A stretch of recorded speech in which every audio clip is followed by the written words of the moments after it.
If Discord is not opening on your phone, here are a few fixes you can try on. First, open your settings. Now check if you are connected to a VPN. Tap on connections.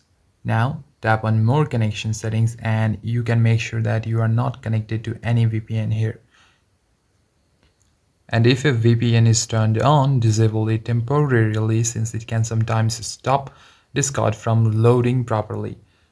Next, go back to settings and now hold on to the Discord app for some time.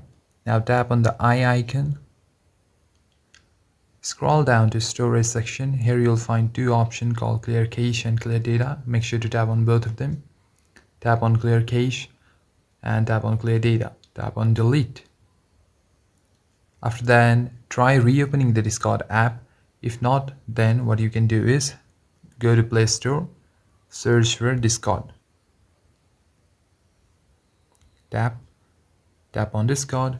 Now see if any update is available here. If you see any update icon, make sure to tap on update to update your app to the latest version. And if it shows open, that means your version is already up to date. Now try reopening the app and your problems will be fixed. Thank you for watching this video.